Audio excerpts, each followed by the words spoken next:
ദൈവത്തിന് സ്തുതി. പ്രഭാതകിരണത്തിലേക്ക് സ്നേഹവന്ദനം.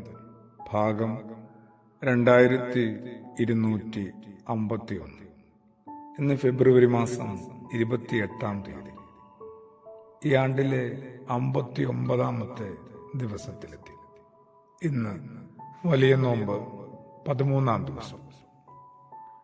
എന്തുമാത്രം കരുതലുണ്ടെന്നറിയാം ദൈവത്തിന് നമ്മൾ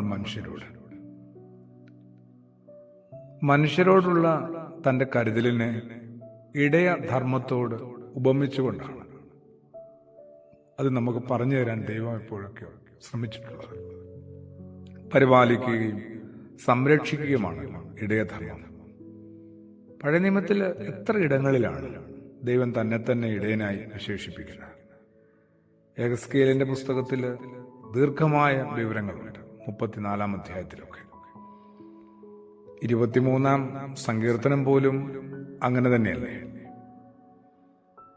ക്രിസ്തുയേശു വളർന്ന സ്ഥലമായ നസ്രയത്തിന് പോലും സംരക്ഷിക്കുക എന്ന ഒരു അർത്ഥമുണ്ട് നസ്രയത്ത് എന്ന പദത്തിന്.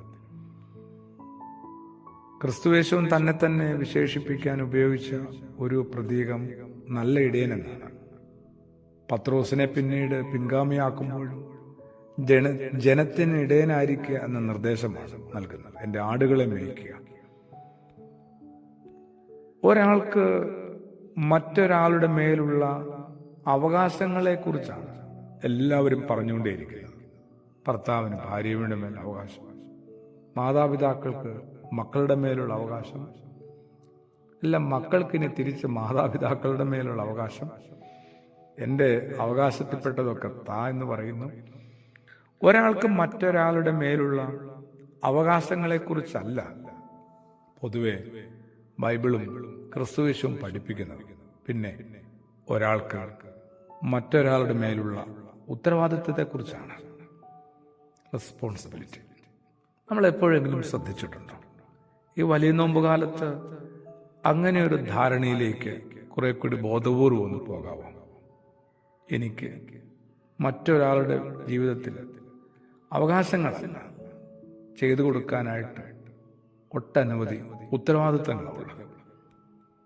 നമ്മൾ എന്തിനോടൊക്കെ ബന്ധപ്പെടുന്നുണ്ടോ അവയുടെയൊക്കെ സംരക്ഷകനാകുക എന്നതാണ് ശരിക്കും ക്രിസ്തുയേശു പഠിപ്പിച്ചത്.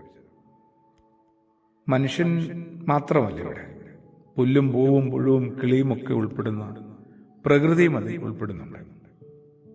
മനുഷ്യനെ ദൈവമാദിയിൽ ഏൽപ്പിക്കുന്ന ഏക ചുമതലയും അതുതന്നെയാണെന്ന് ഒന്ന് സങ്കടത്തോടെ ഏറ്റുപറയാൻ പറ്റുമോ? ഉൽപ്പത്തിയുടെ പുസ്തകം 2-ാം അധ്യായത്തിലില്ലേ, ഏദൻ തോട്ടം കൃഷി ചെയ്യാനും സംരക്ഷിക്കാനും ദൈവമായ കർത്താവ് മനുഷ്യനെ അവിടെയാക്കി, സംരക്ഷിക്കാനായിട്ട്. അല്ല, നമ്മൾ ആരും മണ്ണിന്റെ ഉടമസ്ഥരല്ല, കാര്യസ്ഥന്മാർ മാത്രമാണ്. മണ്ണ് സംരക്ഷിക്കാൻ കടമയുള്ള മനുഷ്യന് തീർച്ചയായും തന്റെ സഹോദരനെ സംരക്ഷിക്കാനും അവന് കാവലാകാനും ഉത്തരവാദിത്വമുണ്ട്.